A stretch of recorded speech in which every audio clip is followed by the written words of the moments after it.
So, last class we stopped and said what wettability is. Now, this one we should also describe that in some cases, as I said, there is a relative motion, right, between the solid and the liquid. Okay. So, we will try to understand why there is a relative motion and what governs the relative motion essentially. So, we are going to do spreading of a liquid on a solid surface. Okay. So, if we define something like a spreading coefficient SP, it is basically given by sigma SV minus sigma LV minus sigma SL. Okay. So, the spreading coefficient, this is called the spreading coefficient. Spreading coefficient, it is a measure of the ability of the liquid to spread over a solid substrate. So, if I define it, it is the measure of the ability of the liquid to spread over the solid substrate, okay, whatever solid substrate that we are speaking of. Okay. Now, in this same context, if it is liquid solid SPLS, we can substitute the definition, okay, of the relationship between the contact angles, and this is what we get. So, it is sigma LV multiplied by 1 minus cos theta. Now, for partially weighting liquid,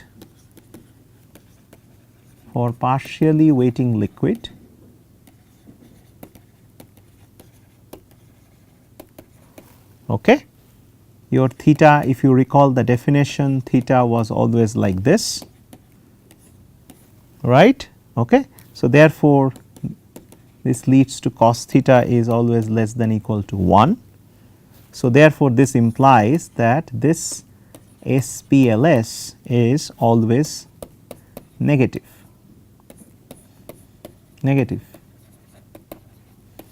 Okay. So, liquid will partially weight and form an equilibrium contact angle, right. So, when it is negative, when this is negative, the liquid will spread and it will form a new equilibrium contact angle. Got it? Okay.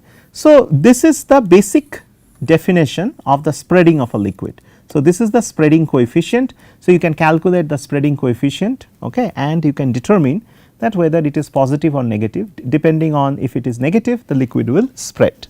Okay. Now, let us look at another interesting thing. Now, so far we have said that the phases are, always separated, okay,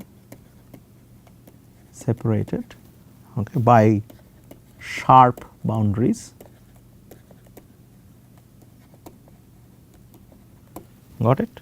So, they are always separated by sharp boundaries. That is one of our assumption, okay. But in reality, most of the interfaces, if you look at it, interfaces are where the properties vary continuously rather than having a sharp jump, right. Okay. So, rather than having a sharp jump, the properties vary continuously across the interface. Okay. So, how some of these things happens, we will take a look and how that actually affects the corresponding adsorption, the corresponding weighting behavior, right. Now, one important phenomena that happens in these cases is that there is something called adsorption, and how adsorption plays a role over here we will see. Okay. So, say you have a solid and a liquid, there is an interface, okay, there is an interface thick or thin. Okay. You can have a solid, liquid, gas, whatever is the other medium of the other phases. Okay. Now, what happens is that in some of these cases this interface retains the molecules of the other phase. Okay. So, if it is a solid, it retains some of the liquid. Okay. So, let us take an example that you have a solid boundary, there is a liquid over here. So, the solid interface, solid side of the interface basically retains some of the liquid molecules. Okay. is basically gets adsorbed on the surface. Okay. Now, as soon as it gets adsorbed, the liquid molecules, it affects the weighting behavior, right, because it alters the interfacial tension of the solid and the liquid interface, correct, right. So, the adsorption, what happens is that this layer that it forms, okay, where some of the liquid molecules are actually retained, okay, on the solid substrate, okay, on the solid side of the interface. Okay. So, this basically affects weighting, okay, since it alters the interfacial tension of solid liquid interface. Okay. So, the surface pressure, if we consider something like a surface pressure, how would you write it? This Ps will be nothing but sigma Sv, right, minus something like sigma Sv adsorbed.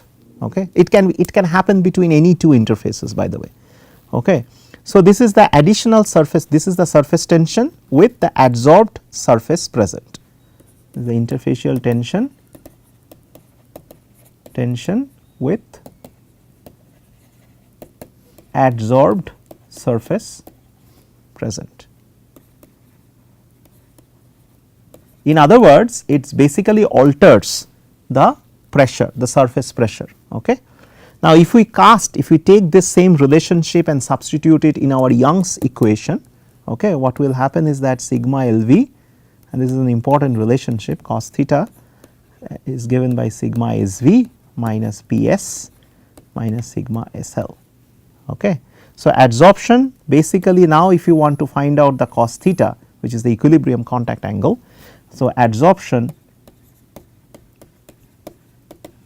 changes equilibrium contact angle. Okay. So, adsorption changes the equilibrium contact angle. Okay. So, if you can see this particular relationship over here, okay, so this actually shows that this is the revised relationship when you actually have this adsorbed layer which is present on the surface. Okay. So, based on that, it is very easy to determine the revised relationship, which shows that the equilibrium contact angle is supposed to change because of this. Okay. Okay. Now, having done that, now let us look at some of the behavior of these liquids, okay, the surface tension, the theta and the capillary pressure, etc. How do they determine the behavior of liquids in like small tubes or channels or porous media? So, if you have a tube like this, you know, or you can have channels, okay, channels drawn, okay, and it can have porous media, basically porous wicks, and you can have this kind of a meniscuses that will form. Okay. So, all these things we can try to look at it in some details over here. So, let us take the figure and how, let me draw it properly first. So, something like this.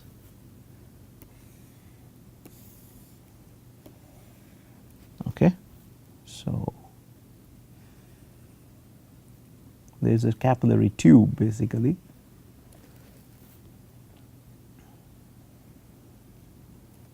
This may be a little exaggerated. Okay. So, this point interface is marked as A, the equivalent point is marked as B over here. Okay.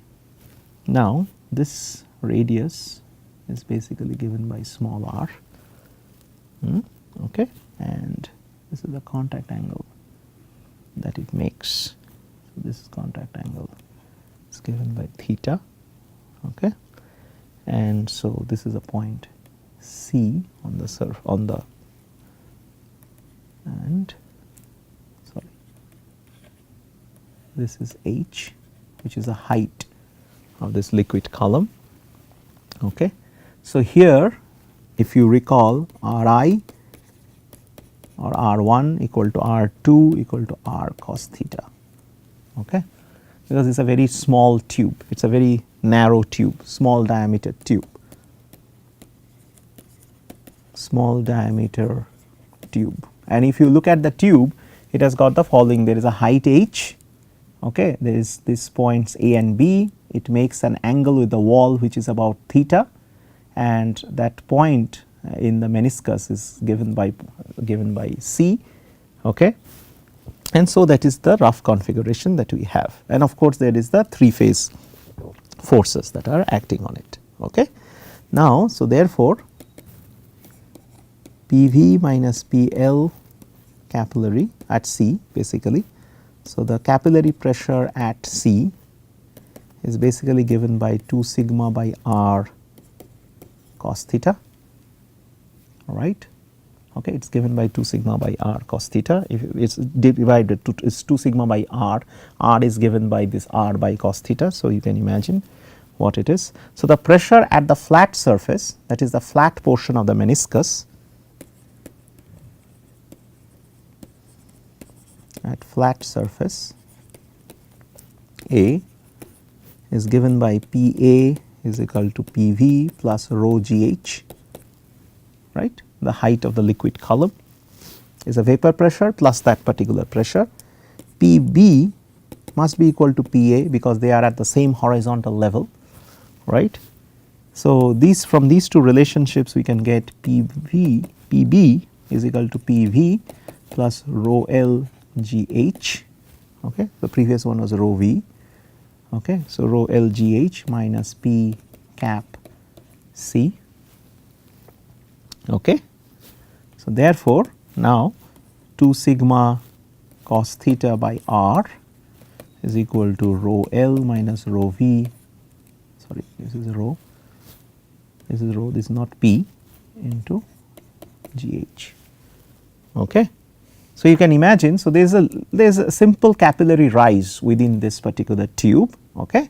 What we have done is that the pressure here is nothing but the vapor pressure plus whatever is the whatever is the vapor column that is sitting above it, okay. Then the pressure at PV must be equal to PA, right, because they are at the same horizontal levels, okay. And then it is just a matter of substitution, okay. And by substitution and doing the introducing the capillary pressure, we get this particular expression over here. So, this is the final form, okay. So, if your theta now is less than 90 degrees, what can happen? The capillary rise can be seen, okay. It can be seen. So, we will get a capillary rise, right. If theta is greater than 90 degrees, okay, the capillary rise H is negative, okay, and hence there will be a depression, no rise, there will be depression, it will not rise, right, okay. So, it cannot be seen, okay. So, when you actually have solid materials with respect to water, say for example, we can actually have two classes of substances, hydrophobic, okay, where theta is greater than equal to pi by 2, and you have hydrophilic, which we already stated earlier, now it is a formal definition, is less than pi by 2, okay. Where our hydrophobic substrates are used, there are plenty. You can have it for waterproofing, that means your waterproof, for example, that you wear, or windshield if you want to protect your windshield from the water, okay. And it can be also used for removal of water, okay. So, if you want to just have water roll off, there are clothings which are also made in that way. It can be also removal of oil from water, okay. So, you can use the hydrophobic substances for a variety of things, okay. And this is an art these days, we can make hydrophobic substrates of different kinds. Hydrophilic on the other hand, okay, is basically a water loving kind of a thing, okay. So, it is used as sealants, cleaners, surgical instruments, many other things, okay. So, there are a lot of usages of the hydrophilic substrates. Okay. So, we have done what hydrophilic hydrophobic means, and we have done also that how a liquid can actually rise and what are the things that actually govern the movement of the liquid, what is a spreading coefficient and things like that. Now, we will introduce a new concept over here which is valid for completely wetted surface, that means ultra thin films, okay, and this is called the disjoining pressure. So, let us look at ultra thin films and the concept of disjoining pressure. Okay. So, when a substrate, let us imagine a substrate like this, okay. This is a substrate, there is a very thin layer of liquid which sits on the top of this substrate. There is a liquid film,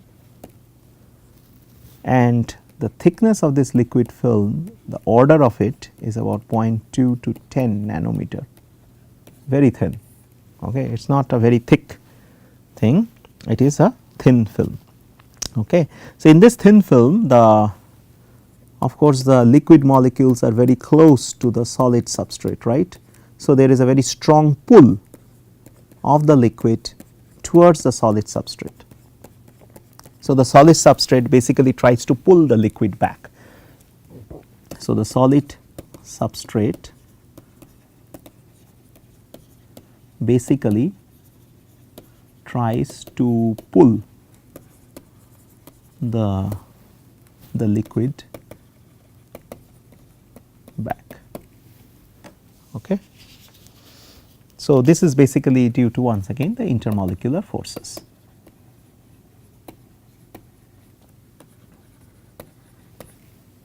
Okay. Now,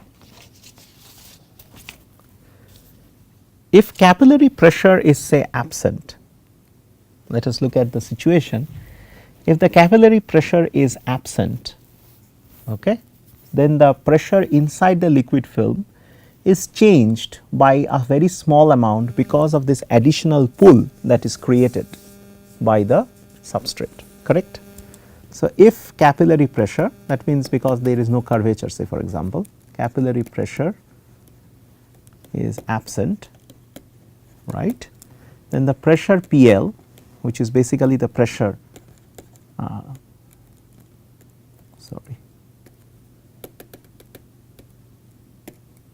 the pressure PL, okay, inside the liquid, okay, liquid film that is changed by an amount PD. Okay. This PD is called the disjoining pressure. Okay. So, thereby the PL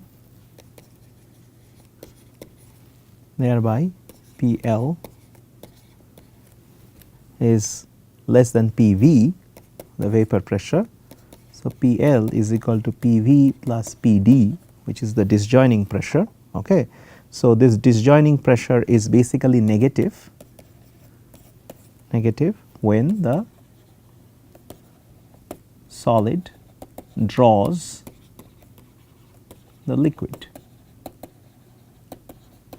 Okay.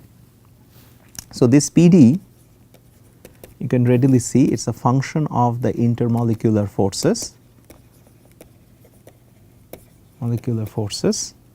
okay, which is basically a combination of the dispersion forces and the electrostatic ones. Because as a combination of these two forces, okay, there is a depression, okay, of the liquid pressure, okay, and that is done because there is this disjoining pressure, which is a negative value, which basically makes the solid to pull the liquid towards itself, right.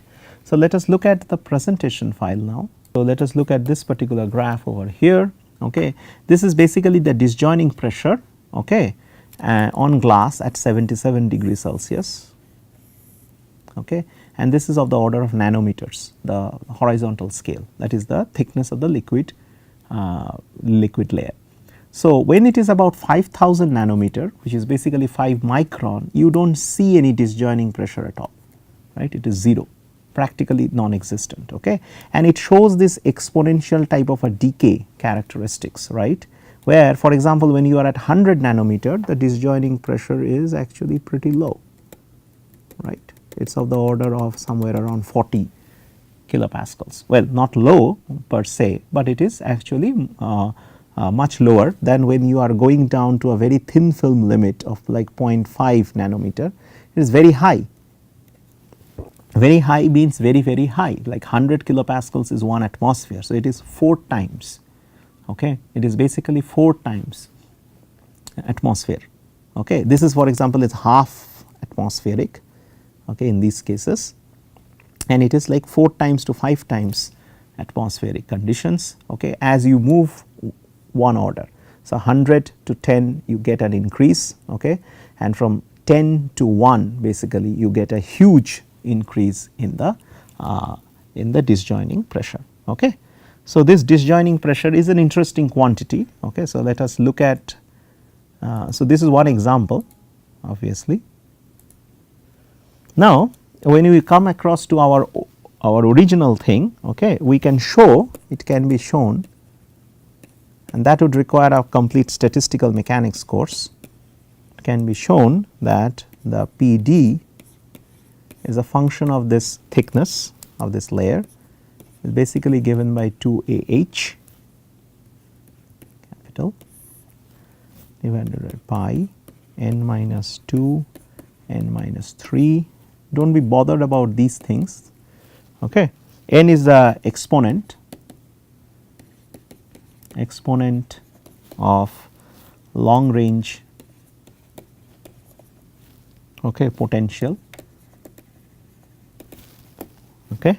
So, that potential can be something like this, okay.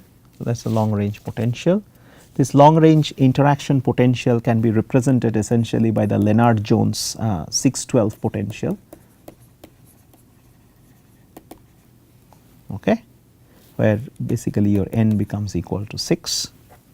So, PD delta is given by AH 6 pi delta minus 3, okay. So, this is basically when you use the Lennard-Jones potential you get that, okay. So, Lennard-Jones is a 612 potential, it's very common in statistical mechanics. So, on the other hand, most common way of writing this will be minus A prime delta minus B, okay, where these depends on the molecular and electrostatic interactions, this A prime and B, molecular and electrostatic interactions, okay. So, PD is very high, since PD, so some of the characteristics is that PD is very high, okay, very high for ultra thin films, right, that we already got through the example, ultra thin films, right. So, it affects your liquid transport, okay, it affects your evaporation, we will see, and it affects of course the contact angles, okay. So, now, so this actually shows that PD is a very important parameter, especially when we go down to a very thin film dynamics, okay. So, that would be the next, and if we look at a situation like this now, let us look at the presentation once again and pick the pen. So, let us assume that there is a thin film on a solid substrate. Let us pose this problem first, that what this problem essentially entails, okay. So, there is an inclined substrate like this, inclined or whatever, okay. So, this substrate has got a temperature of Tw, okay, and there is a liquid which is basically wets the surface like this before it goes and forms the principal meniscus over here, right. So, there is a this is very similar to the problem that we did when we actually had a wall and there was a thinning of the liquid, if you recall. So, it is very much similar to that, it is equivalent. Okay. Now, this region, okay, so it basically, this film actually wets the surface. If you look at it, it basically wets the surface, okay, and then it forms, then the curvature increases and it flattens out. So, it forms that arc like this, okay. Now, this can be divided into several parts, right, okay. So, the liquid spreads to the wall to form an extended meniscus, that is the interesting part. So, here it is really thin, this region is really thin film region. This region is what we call a microfilm type of region, not that thin, but still thin enough. There is an intrinsic region, okay, and then there is a meniscus region. Okay. So, there are three regions: non-evaporating thin film, there is a microfilm, there is an intrinsic region, there is a meniscus region. Okay. So, thin film essentially starts from here, and microfilm also you can encompass it within the thin film family essentially, right. Okay. So, this is the nature and the scope of this particular problem, right. Now, in equilibrium thin film, okay, the liquid molecules adhere to the surface. So, therefore, there is practically no evaporation. Now, in the non-evaporating thin film region, okay, the temperature of the wall is basically imposed on the liquid, right, because the liquids are basically, liquid molecules are basically adhering to the substrate. So, in this region, okay, what we have in equilibrium thin films, okay, in equilibrium thin films, what happens is that the liquid molecules adhere to the solid substrate, to the solid, right. Okay. As a result of that, your Tw becomes equal to T delta. Okay. So, that is the interfacial temperature is equal to the wall temperature. Okay. So, there is practically no evaporation.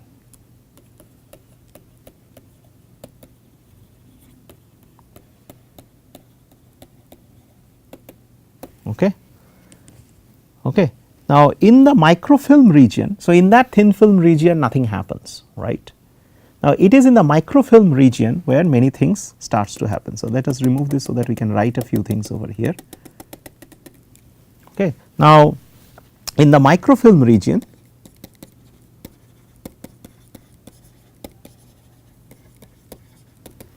okay, all the evaporation happens.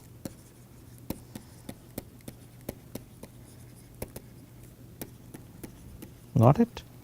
Okay. The meniscus here in this region is influenced. So, the meniscus we can say it is a function of both the capillary pressure as well as the disjoining pressure, right. Okay. It is a function of both, and you can see that your saturation pressure is less than equal to the T delta, which is less than equal to the T wall. So, the interface temperature is not exactly equal to the wall temperature. Wall temperature is actually a little higher. This is because this is in the slightly thicker region that we are dealing with, right, and this is actually more than the saturation temperature. This we will show a little later what this exactly means. Okay. So, the flow in this particular region is driven by curvature, if there is a flow, curvature and disjoining pressure.